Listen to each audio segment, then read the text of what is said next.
Shalom, selamat datang di Ruang Sabda. Di tengah kesibukan kita, marilah kita meluangkan waktu sejenak untuk merenungkan firman Tuhan. Selamat mendengarkan, meresapi, dan mengimani. Shalom, Sobat Media Sedulur terkasih. Selamat berjumpa. Kali ini saya akan berkisah tentang dinamika Tuhan mengutus pelayan-pelayannya.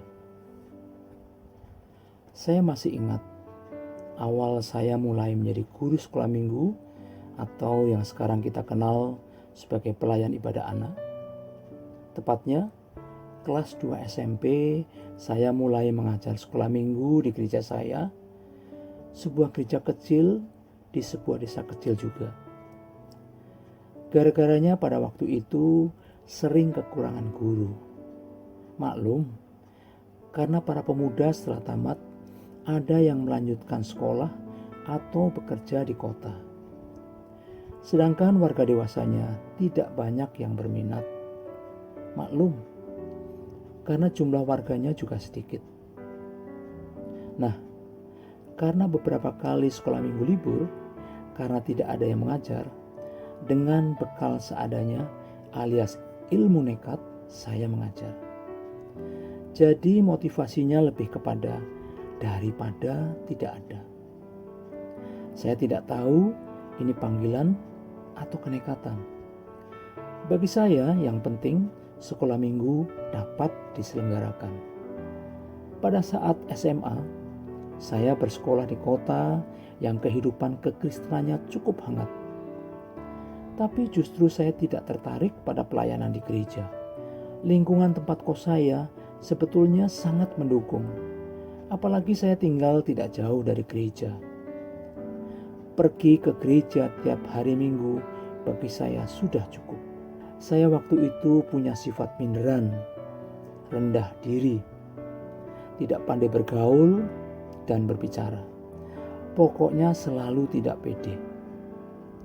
Kalau berbicara dengan orang lain, apalagi yang lebih skalanya dari saya, mulut ini rasanya terkunci dan berat untuk mengungkapkan sesuatu. Takut salah dan ditertawakan orang. Pada suatu kali, kakak dan beberapa teman saya mengajak melayani sekolah minggu di sebuah asrama Kristen yang tidak jauh dari kos saya. Saya tolak ajakan mereka karena saya sadar saya ini minderan, tidak pandai bicara. Jangankan bicara dengan orang banyak, dengan orang lebih dari 2 saja, dan mereka lebih senior, lebih berpengalaman, mulut ini berat sekali untuk diajak berbicara. Belum lagi keringat dingin deras menetes. Jika saya ingat peristiwa ini, sama yang dialami Musa ketika ia diutus membawa bangsa Israel keluar dari tanah Mesir. Kitab Keluaran pasal 3 ayat 10.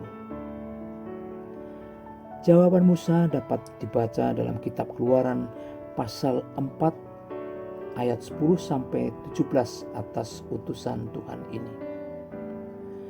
2 kali Musa menolak pengutusan Tuhan. Simak saja ayat yang ke-10.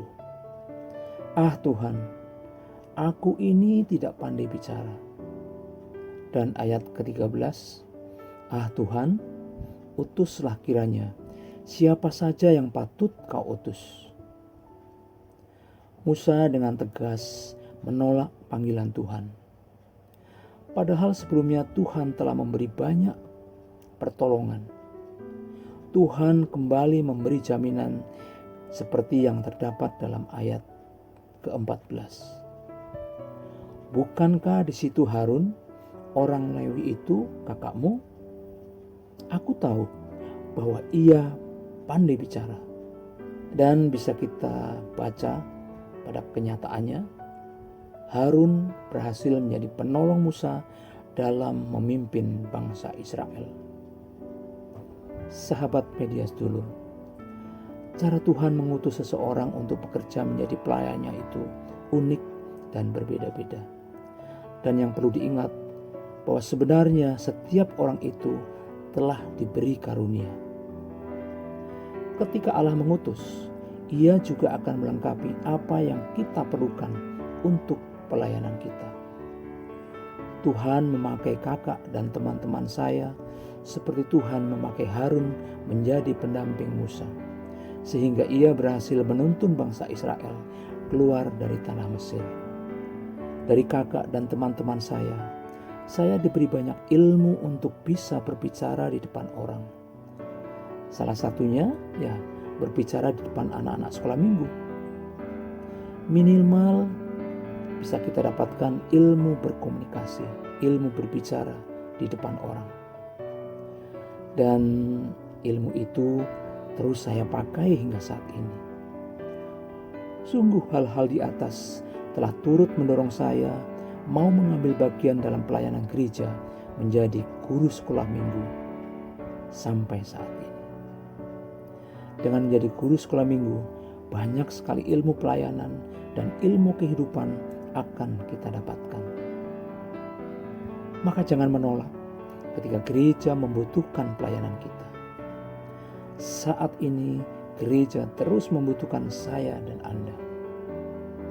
Banyak tuaian, tapi sedikit penuainya. Percayalah, melalui pelayanan di sekolah minggu atau pelayanan-pelayanan lain di gereja, kita bisa belajar tentang banyak hal yang berguna untuk masa depan kita. Terbukti gereja bisa menjadi sarana yang dapat membentuk kita menjadi sumber daya jemaat yang berkualitas. Entahlah, saya kok bangga menjadi guru sekolah minggu hingga saat ini. Ternyata minat saya menjadi guru sekolah minggu itu berawal dari sebuah kenekatan. Sungguh unik cara Tuhan memakai saya. Maka berbanggalah kita jika boleh mengambil salah satu pelayanan di gereja, terlebih pelayanan di sekolah minggu. Tidak semua orang punya kesempatan seperti ini loh. Semoga Tuhan memberkati para pelayan di gereja, pahlawan tanpa tanda jasa. Amin. Terima kasih untuk kebersamaan kita pada hari ini. Kiranya kita dapat mengimani firman Tuhan di dalam kehidupan kita. Sampai jumpa di ruang sabda berikutnya. Dengar, resapi, imani. Tuhan memberkati.